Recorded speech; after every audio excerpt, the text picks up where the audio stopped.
UFC 294, we are going to be seeing Magomed Ankalaev versus Johnny Walker. On the main card, Johnny Walker is the Brazilian that has not pulled out yet. He seems confident. He's going up against a former title contender in Magomed Ankalaev. And really, this is going to be such a fun fight. This is one of those fights I'm really looking forward to on the card.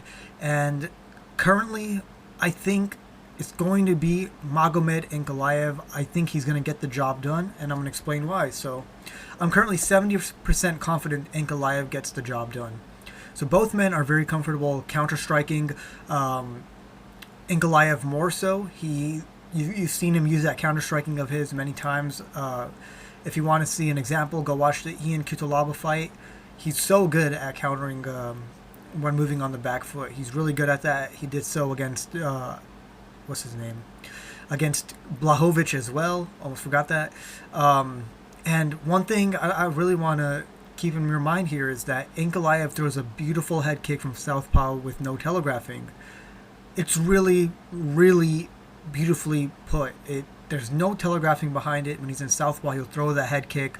And I was rewatching a previous fight of Johnny Walker where he actually blocked the same type of kick from Jamal Hill, but it was barely blocked. It kind of landed, kind of didn't.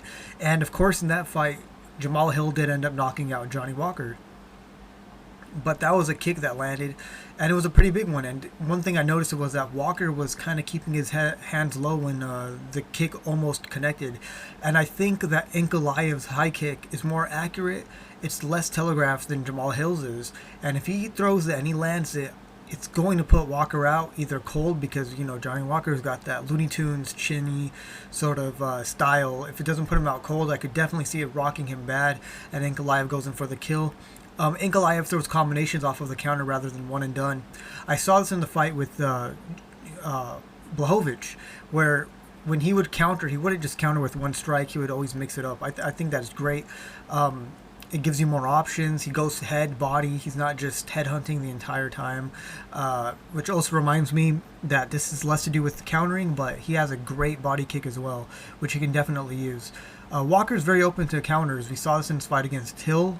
That's how he got, caught. He's very open to him. He leans kind of forward when he throws a shot, so it's very easy to kind of just come in and counter. And when you're fighting a guy like Ankalaev, who's one of the best counter strikers in the light heavyweight division, that doesn't sound good for you, right?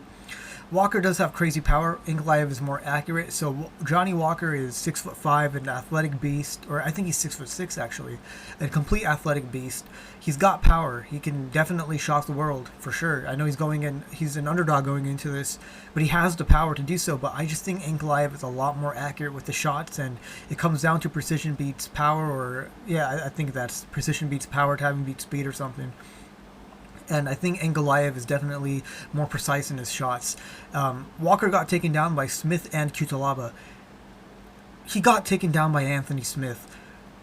If Smith can take you down, I think Ankalaev will take you down with ease. Again, he's one of those Dagestanis who's not really like a full-blown wrestler, kind of like Shara Bullet. They prefer the stand-up. And I don't blame Ankalaev. His stand-up is so good, but we've seen him take opponents down when he's had to. He's taken down Jan Blachowicz and just laid on him the entire, the last 2 rounds of their championship fight. If Smith can take Walker down, I don't see why Ankalaev can't. They're available for him. I don't think he's going to rely on them, but if you do see him get hurt, I wouldn't be surprised if Ankalaev shoots and he gets Walker down, and he doesn't really have like a lot of submission capability. Ankalaev, of course, he doesn't have a lot of submission from the top. He's also not really a ground and pound type of guy, but this is a 3-rounder, not a 5. And we saw in Ankalaev's last fight, he's really good on just laying on top of you, right? So that's an option available for him. We saw Walker kind of deal with that with Cutelaba and Smith as well. But if I'm going 70% Ankalaev, there's a 30% chance Johnny Walker catches him.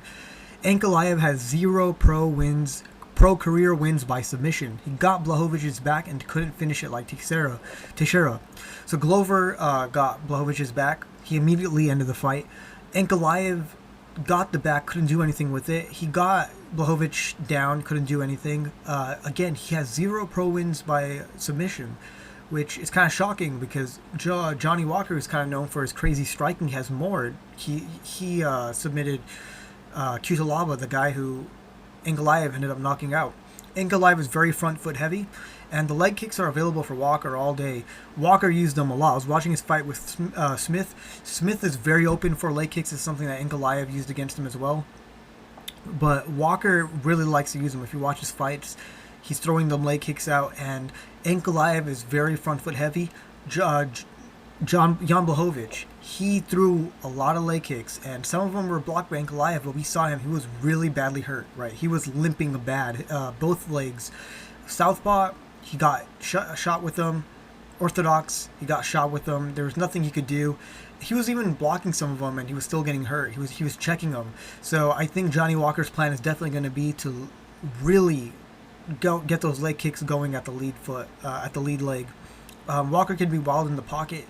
He was lining up combinations in the pocket against Jamal Hill, so he is kind of crazy. And if, again, not the most precise guy in the world, but if he lands a shot, a big, good shot, he will hurt you. You know, I consider Ankalaev to have a really good chin. I think the only time he got pretty badly hurt by Thiago Santos. He got like dropped down for a second, but he still knew where he was, and it wasn't like a really bad knockdown or anything like that. But he got knocked down, and Johnny Walker doesn't strike me as a guy who's just gonna slightly knock you down. He is going to hurt you. And Walker has crazy jumping knees, which are great for quickly closing the distance. He did this a lot against Anthony Smith, and he landed several of them. So if he's got Ankalaev on the back foot, I don't think it's crazy to suggest that Johnny Walker might throw a couple of flying knees, jumping knees at him. And I think Ankalaev's a lot faster, a lot quicker, and a lot smarter than Anthony Smith, so he won't really let himself get taken, get hit by them. He won't lean into them either, I think, but that's a great way for him to close the distance, maybe get the clinch, whatever he wants to do, and it is an option available for him. So again, it's about the accuracy and the precision of Ankalaev versus the craziness of Johnny Walker, and I am gonna go with the more precise Ankalaev, obviously. With Johnny Walker, it might seem like I'm kind of saying that Johnny Walker's only chance at winning this is by pure chance. Johnny Walker is great. I think he's really good, and I think he's improving a lot. I know a lot of people have kind of attacked him since he went and trained in Ireland with his new team, but you see him improving. He's getting better. He's making smarter decisions in his fights, and that's why I think he's, what is it, a 3-fight win streak or 2-fight win streak? It's 3 fights. Paul Craig, Ian Kutalaba, and Anthony Smith. So he's getting smarter. He's utilizing his tools to a much better degree than before, so he could get the job done. But I just think that Ankalaev with that front, with that high kick, I mean, it's open. It really is open. I could see him land that. I could see him use that to his advantage. Maybe if he doesn't land it flush and hurt Ankalaev, or excuse me, hurt Walker, he could use it definitely to kind of push Walker back. He's fast. Again, Johnny, he likes getting dirty in the pocket. If he throws something, leans a bit too forward, I could definitely see Ankalaev catching him like he did Ian Kutalaba. And, of course, the takedowns are available as well for Ankalaev, but never count Johnny Walker out. So that is my prediction for Ankalaev versus Johnny Walker. I see it being, you know, when it comes to guys like these, it could go either way. I see it going all 3 rounds, honestly. I really do. I see Ankalaev winning by either a 3rd round TKO, KO, or by a decision. That's my current prediction. I might change it as the days go on, but as of right now, that is my prediction for Ankalaev and Johnny Walker. I might have to watch a bit more of these two and see if that's a decision I go for. So yeah, who do you guys think is going to win? It's definitely going to be a fun fight. Hope you guys enjoyed the video, and see you in the next one. Peace.